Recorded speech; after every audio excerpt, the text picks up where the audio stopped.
There are different systems of nomenclature of isomers, namely DL notations, erythrothrio nomenclature, EZ nomenclature, and RS nomenclature. Each system has its own peculiarities. DL nomenclature is mainly used for carbohydrates and amino acids. Erythrothrio nomenclature is used when molecule contains two chiral centers. RS nomenclature is more robust system used for optical isomers, and EZ nomenclature is used for geometrical isomers. In this video, we'll learn about first two systems, that is DL nomenclature and erythrothrio nomenclature. Let us start with DL nomenclature system. This system was developed by Fischer and Rozanoff in around 1900. This is an older system for distinguishing enantiomers. This system is mainly used for carbohydrates and amino acids, as I said earlier. This system is useful only for compounds of type shown in the slide. Look at structure. A chiral carbon is attached to two other carbons shown as R and R dash on vertical line, and hydrogen and any other group shown as X on horizontal line. DL nomenclature system is applicable only to this type of structures. Let us consider example of glyceraldehyde. Here structure of glyceraldehyde is shown. Glyceraldehyde contains 3 carbon, and carbon number 2 is chiral carbon as it is attached to 4 different groups. Let us convert the structure to Fischer projection. By convention, we'll write carbon chain vertically. Two other groups attached to carbon number 2 are hydrogen and hydroxy group OH. Since glyceraldehyde contains one chiral carbon, two enantiomers are possible, which are shown. For DL nomenclature, we have to concentrate on horizontal groups, out of which one is hydrogen and other is OH. In structure 1, OH group is on right hand side. In structure 2, OH group is on left hand side. When OH group is on right hand side, we call it as capital D, and when OH group is on left hand side, we call the isomer as capital L. Thus, when hydroxy group is on right hand side, we'll call it as D-glyceraldehyde, and when hydroxy group is on left hand side, we'll call it as L-glyceraldehyde. Let us try this on other compound.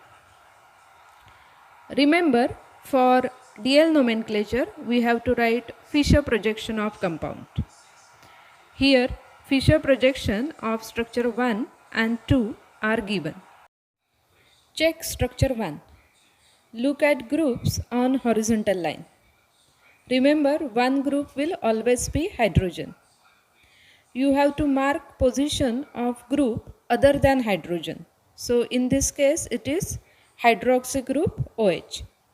If it is on right hand side, you will call isomer as capital D. If it is on left hand side, you will call it as capital L.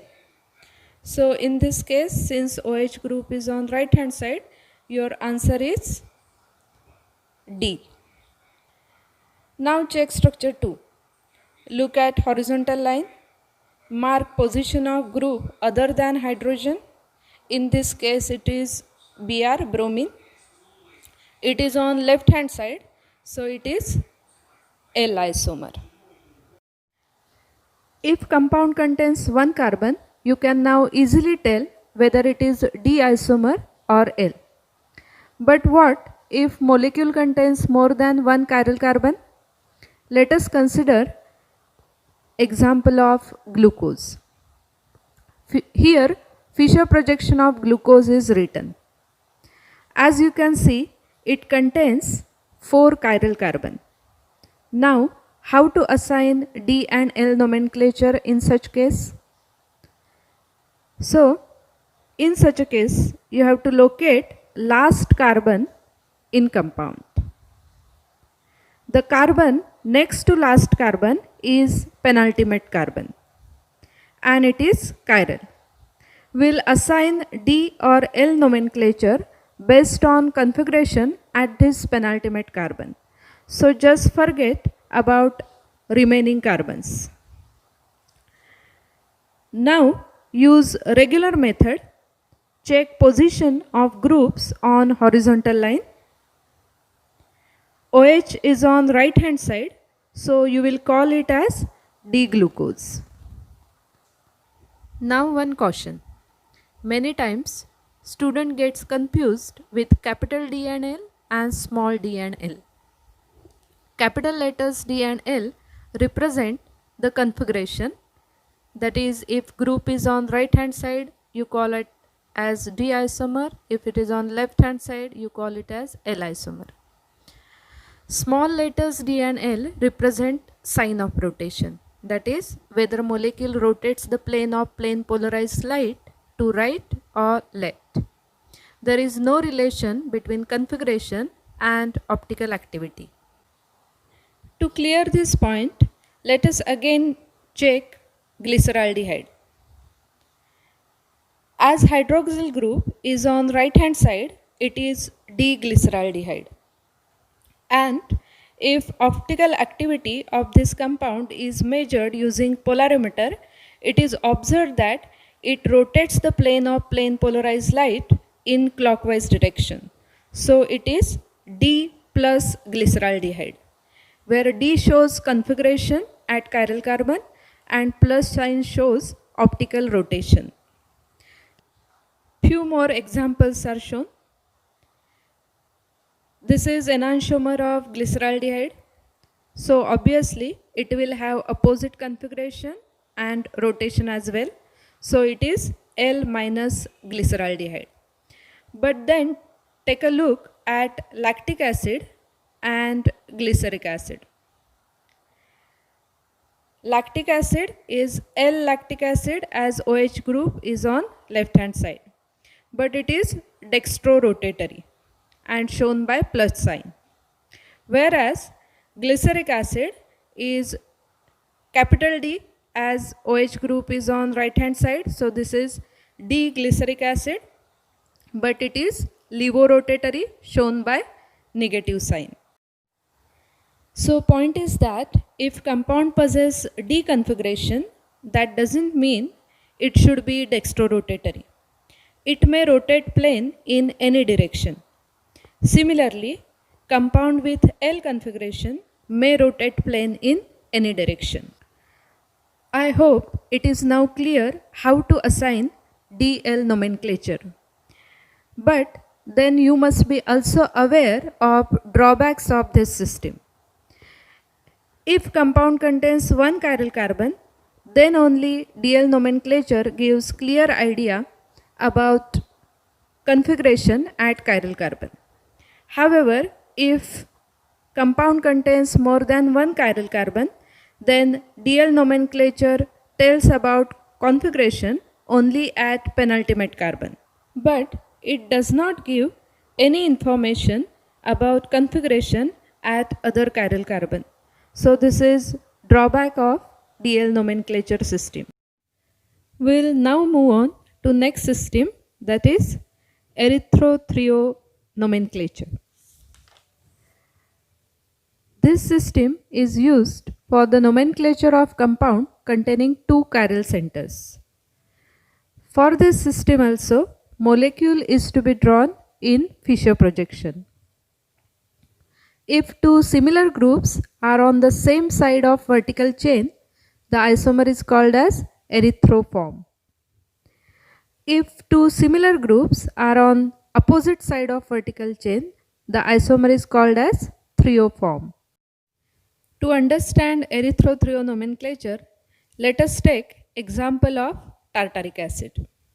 Here, two stereoisomers of tartaric acid, 1 and 2, are shown. It contains two chiral carbon. Now, concentrate on horizontal groups attached to chiral carbons. In structure 1, similar groups are on same side of vertical chain. Similar groups mean hydroxy groups, and they are on same side of vertical chain. Whereas in structure 2, similar groups are on opposite side of vertical chain. Thus, structure 1, where similar groups are on same side, is erythrotartaric acid, and structure 2, where similar groups are on opposite side, is called thiotartaric acid.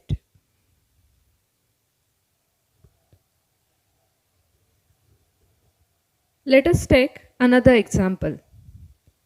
This is carbohydrate, two stereoisomers of tetrose. In first structure, OH groups are on same side of vertical chain. In other structure, the two hydroxy groups are on opposite side of vertical chain. So, these structures are named as erythros and threos respectively. To understand erythro-threo nomenclature, let us take one more example. These are two stereoisomers of 3-bromo-2-butanol. Look at structure 1. Concentrate on groups on horizontal lines. Here, in structure 1, on one side of vertical chain, two hydrogens are there. And on other side, one group is bromine and one is OH. Though two groups are not similar, these are groups other than hydrogen. So, we can say that similar groups are on one side of vertical chain. In structure 2, Br and OH are on opposite side of vertical chain. Thus, structure 1 is erythroform of 3-bromo-2-butanol and structure 2 is threoform of 3-bromo-2-butanol.